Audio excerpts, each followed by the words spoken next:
talking about erosion, which I know everyone here that lives on the Cape is very much aware of, very cognizant of why erosion matters to our coastal communities.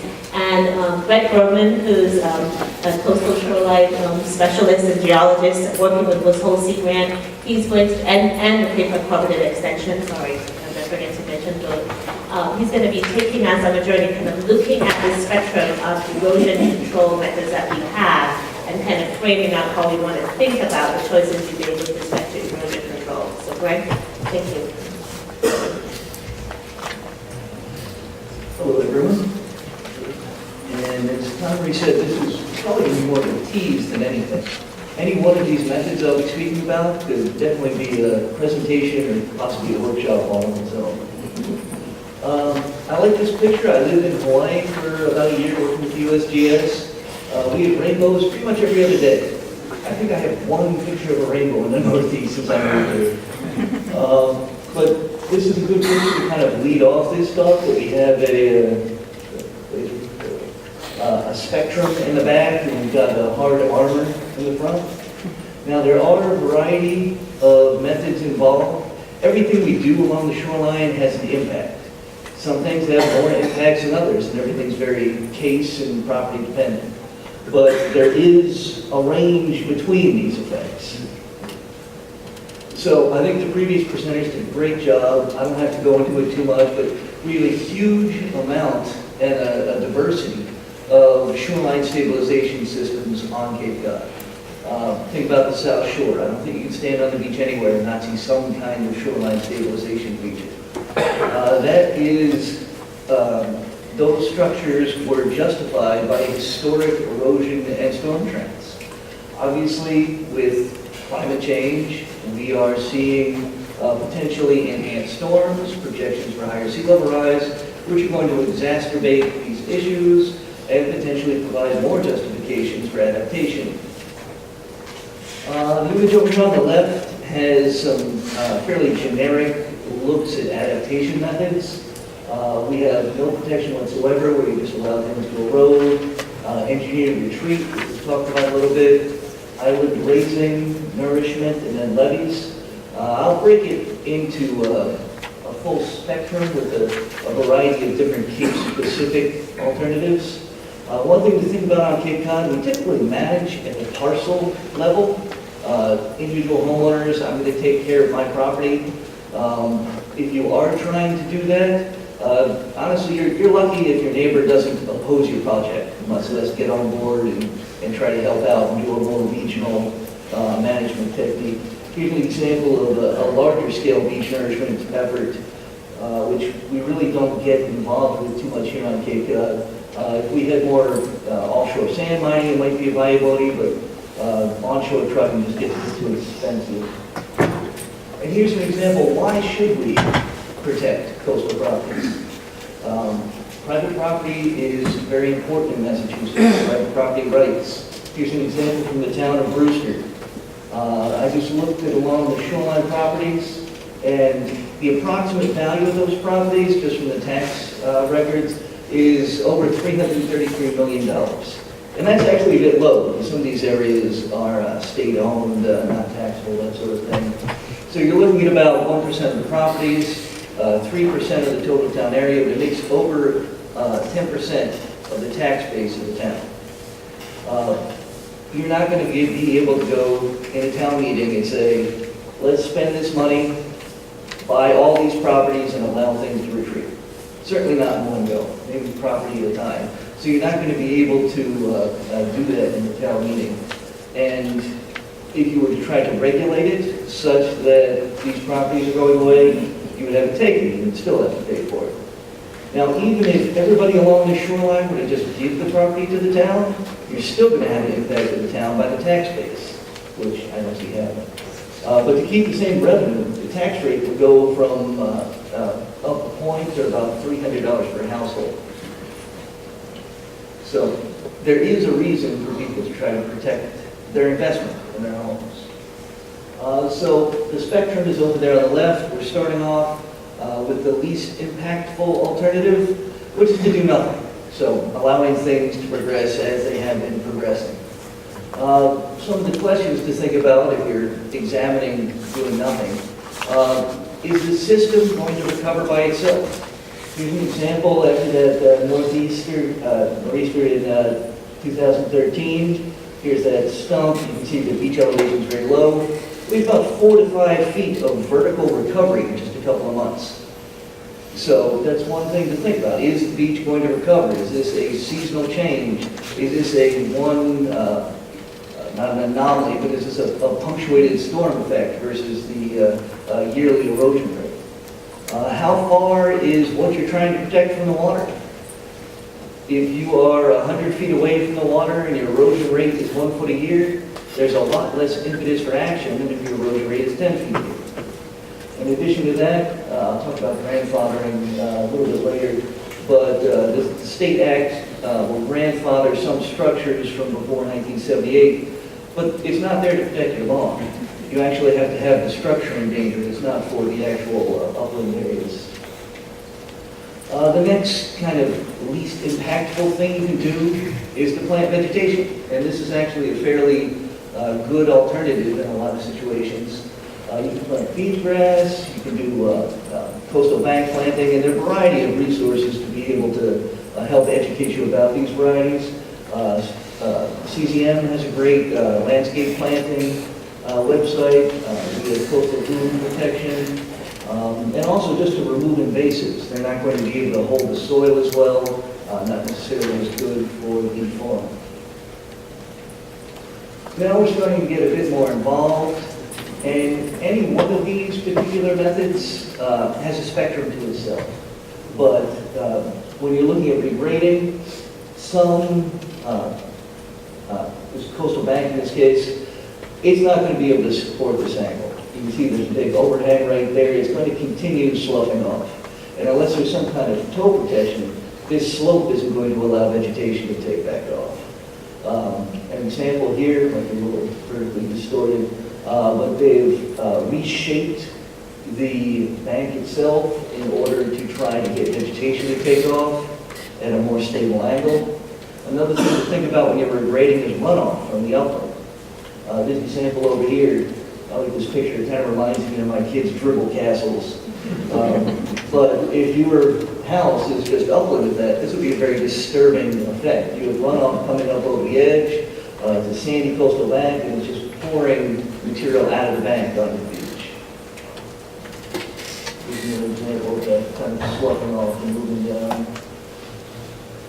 Chris, coming up next, I'm sure it's going to give a great talk on managed retreat. Brewster is a good example of that. Here's just a couple examples from other areas. There's different kinds of retreat. Horizontal retreat.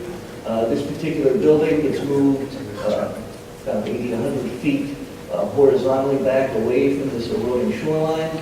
And like I said, any one of these methods has impacts. Even if you're retreating, there's a pretty substantial amount of vegetation that's been disturbed around that area. Vertically, you can jack houses up, put pilings under them, put them on wheels and move them away. As far as beach nourishment is concerned, there's two main ways to get that sediment. One is trucking from upland, which is much more expensive than nourishing from an offshore source. A few of the examples I have are a sacrificial beach nourishment or a sacrificial dune. Here's an example from Town Neck and Sandwich, where really you just have piles of sand. And what this was immediately before a storm, they put this here, the storm waves came up the beach, hit this pile of sand, mobilized the sand, and actually did not scour out this overwash area even further. And this is one of the examples of even one of the alternatives that doesn't have that big of an impact, still potentially having an impact. Obviously, a plover is going to be able to walk up and over there. That's why you're not vegetating it in the hopes that it's going to kind of settle down into the natural shoreline over time. And there's different kinds of nourishment. If you have a cobble beach, you're not going to want to put just sand down there. The cobble's there for a reason. The energy has winnowed away or moved those finer grains away. So you need like a mixed nourishment or a cobble berm that would be able to support that. Here's a couple of examples from Mashpee.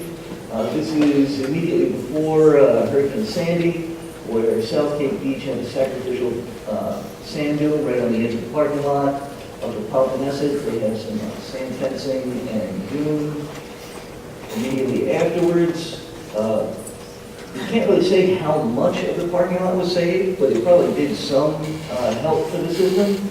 And over here you can see a lot of overwash and blowouts through there.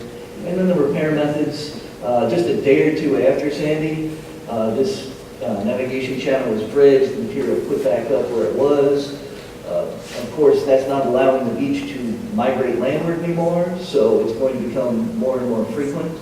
Over here on the left, this is just from a few days ago, that they're doing a little bit stronger stabilization method. I'll cover in another couple of slides.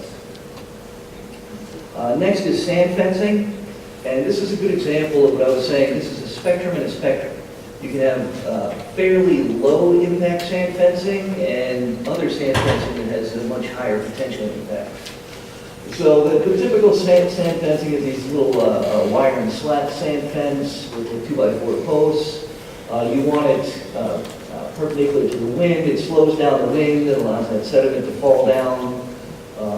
You can have perpendicular to the shoreline in that direction.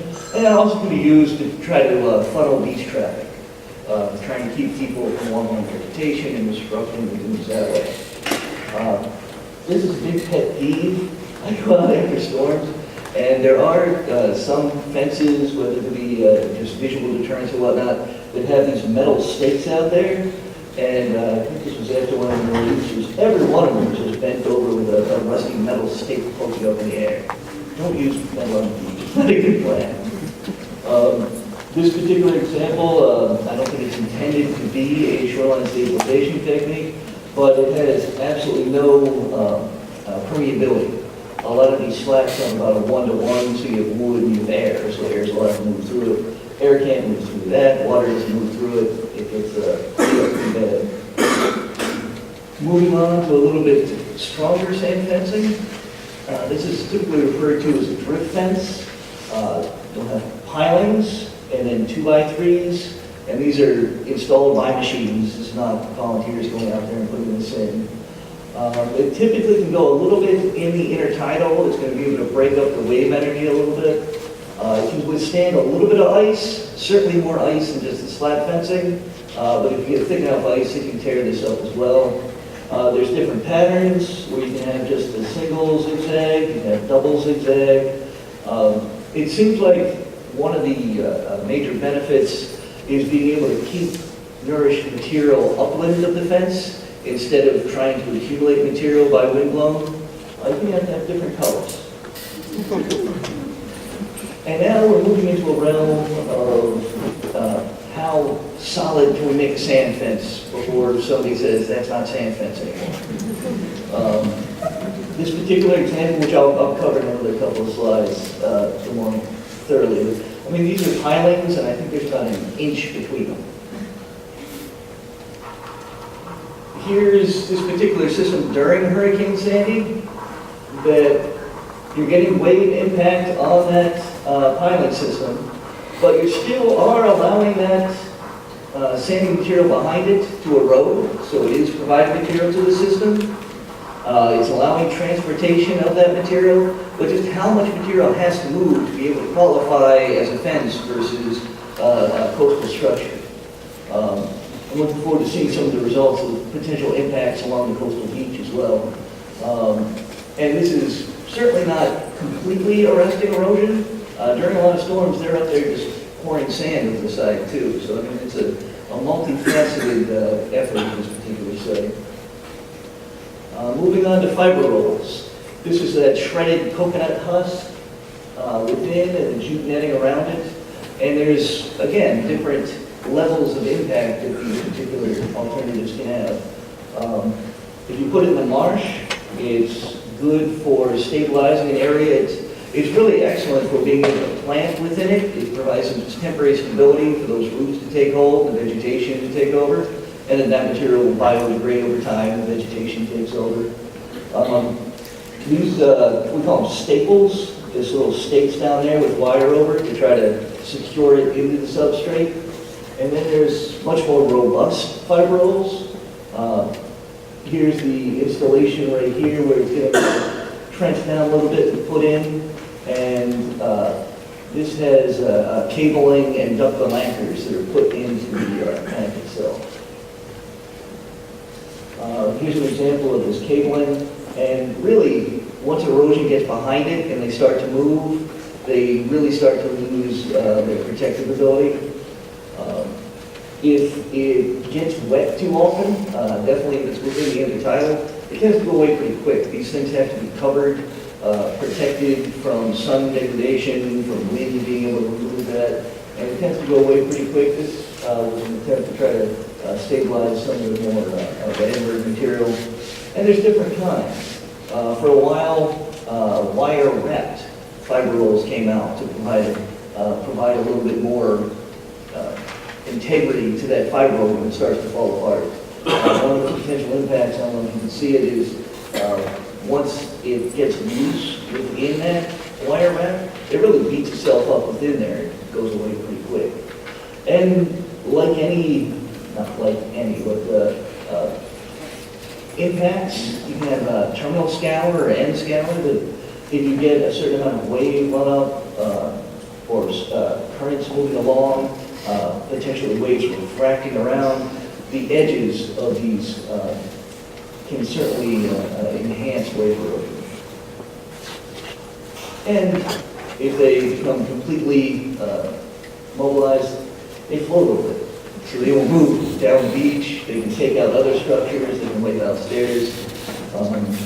They're pretty famous for that in some areas. Moving up to a little bit bigger type stabilization, these are core envelopes.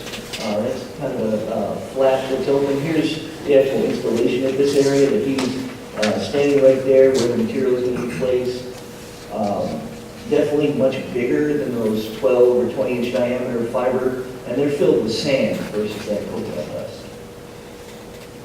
Here's an example of what's kind of behind those pilings.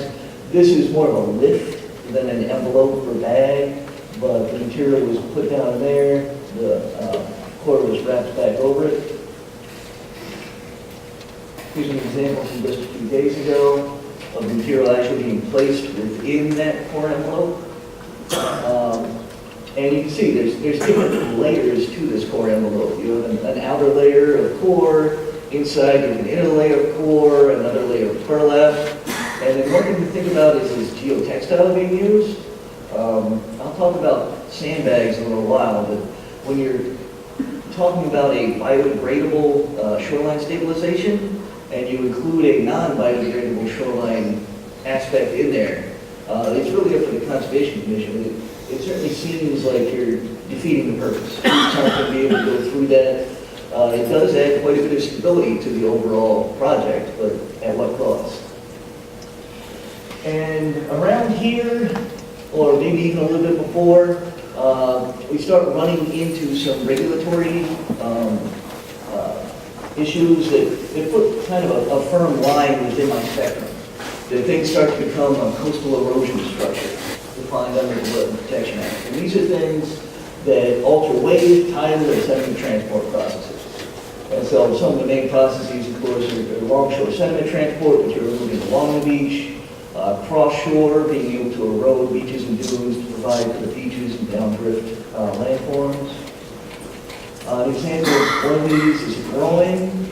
A groin is something that extends out of the shoreline or beach, interrupting the longshore sediment transport. You get buildup on one side, but the material that builds up over here is not going over here. So you get downdrift shadow, erosion for a short distance. This can be made of wood, it can be made of rock. You can see this offset on the updrift side and then potential erosion on the downdrift side. This is an example of just wind blowing. Even these steps are causing a little buildup on the updrift side.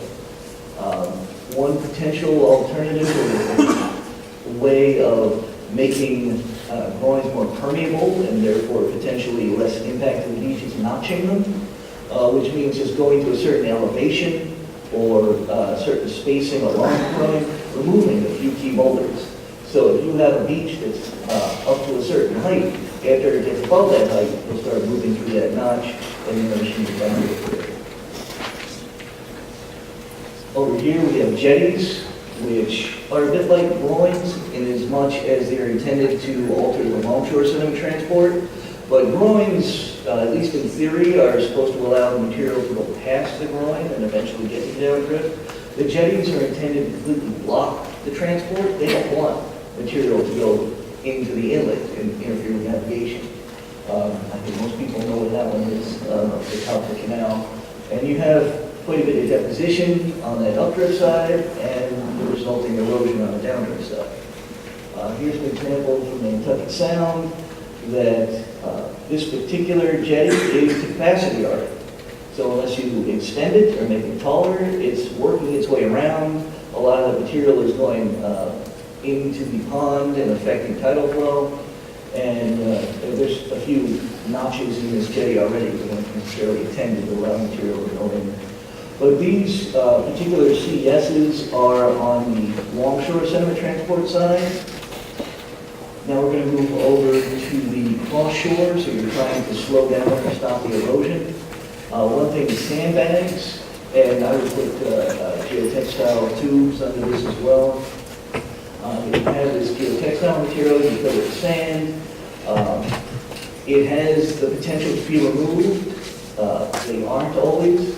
And after a little while, if you kick that, it's like kicking cement. They're as strong as a rock would be. So here they are in a few areas, but really they're looking more and more like CESs. I believe the state has classified them as that now. The next is gabions. Gabions are a wire mesh basket that you can fill with rocks. You can fill them with different kinds of rocks, angular and round. Typically, we try to encourage people to use the round rocks to allow them to kind of rub and move within that system. If they link together, it forms too much reflective. Use wire-coated baskets instead of bare wire. It helps them last a little bit longer in the coastal environment. Here they are being installed down here. These are actually fairly small baskets. You can have much bigger ones on a larger scale. And these can be hopefully buried, potentially planted, and they exposed during loading of that. Moving a little bit offshore to breakwater sills. Breakwater and sills are both offshore.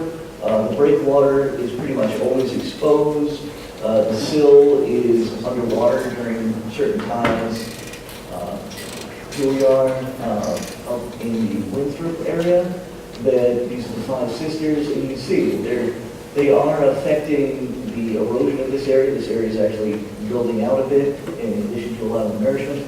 But immediately behind them, you start getting these salient features that are reaching down to try to reconnect with the shore. It's called a tumullo for a 50-cent word.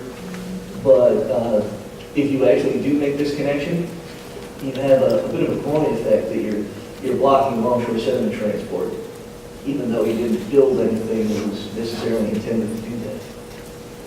Up here in Provincetown, you have a little bit of that again, that you're getting transport towards this direction and this direction, mainly because the breakwater here doesn't allow waves to attack from that angle or that angle, and you're getting an accretion problem here. Next are revetments. Here we are on Surf Drive, and obviously one of the issues about revetments is they don't move. Once you get them down there, that's where that edge of that shoreline is going to be. The beach can move, the beach retreats. This particular example has about 1.3 miles of solid revetment along the shoreline. And when you have this kind of thing, here's a revetment. It's only about 20 years old, but the beach has lowered so much in front of it, it's lost its beach at a lot of the high tides. So they're getting slumped into the revetment, the geotextile behind it's getting exposed. And people don't come to Cape Cod to see the revetments or jump in the water off a revetment. They come to the beaches. Here's a revetment that I never even had imagined before. This is parking lot asphalt. Just kind of poured over the side of the dune. And you can see that eventually that's not going to work either. There's just pure dune sand behind it. The storm finally gave up, and other alternatives are being used now. Moving on to seawalls, these are vertical walls, like revetments, they don't move either. One of the issues is with sea level rise. That as sea level rises, if you built a wall, you're not going to be able to retreat. The water is just going to get higher over time. If you have a seawall and a building that you want there for 100 years, you may have to build a building up as well, and that's not accounting for waves or anything like that. Looking at waves, when you have a wave impact a seawall as opposed to a beach, the beach allows the wave run-up and allows energy to dissipate over a longer horizontal distance. You can see right there, it's expending almost all its energy in a very short distance. You get wave reflection and enhanced erosion due to the turbulence. Here we've got a bulkhead, just pure vertical, typically built out of wood, but you can get plastic kind of corrugated look as well. You can see right here, you're getting a lowering of the beach height. That can be seasonal, but when you start getting more and more high tides hitting it, it happens more often. You start getting a little beach. And this particular return didn't extend far enough back into the bank, so you're getting erosion and end scour around the end there as well. So how can this kind of spectrum idea be used? When you are looking at any particular project, you have to go before the Conservation Commission and file a notice of intent. Hopefully, in your notice of intent, you have an alternatives analysis. Some alternatives analysis are much, much better than others. I've seen some that say, do nothing isn't an option, so we want to do this. It's kind of my theory is if you have this spectrum, you can start at the top and move your way down. You have to explain why each one of these things isn't working until you finally find something that you think will work. And just saying, it's a lot more effective to say, we tried this at my neighbor's and it didn't work, instead of saying somebody on the other side of the state tried it and it didn't work. It's got to be examples on the local scale. So again, this is not a complete list. New things are getting invented or modified, certainly every year, possibly every month. We started off with fiber rolls. We moved on to more substantial fiber rolls, wire-wrapped fiber rolls. Here's these core envelopes. Some people are using geotextile within that core envelope, making it more stable, but also not making it biodegradable anymore. Some of these gabions have actually been trying to make softer. You're actually putting the core material in there. And I don't actually have a picture of that, but I imagine it looks a lot like this. That now you have core material in a wire basket. So they're kind of approaching each other from the various sides. If you build a revetment, seawall, something like that, you've arrested erosion along that point for a certain amount of time. If your neighbors don't do it, you're going to be chasing that edge as much as that erosion happens. That return is going to have to keep being extended. If you're a headland, you're going to get a lot more wave impact. Another thought is very few of the projects out there only use one method. When we look at whether something is a CES or not, we need to look at the furthest down thing on the spectrum. So this particular example shows a combination of vegetation, beach nourishment, and sand fencing. That should all be okay. It's probably not a CES. Here's vegetation and fiber rolls, probably not a CES. Putting a revetment in front of the seawall, it's still a CES. And then start kind of getting closer and closer to that edge of the CES. So you do some nourishment, you use fiber rolls, you have a gabion. But if you actually have one aspect below that CES line, the whole project is likely a CES.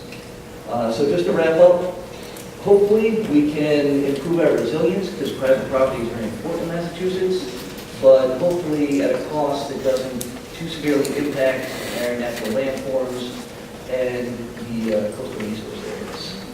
And with that, we have a question. Thank you.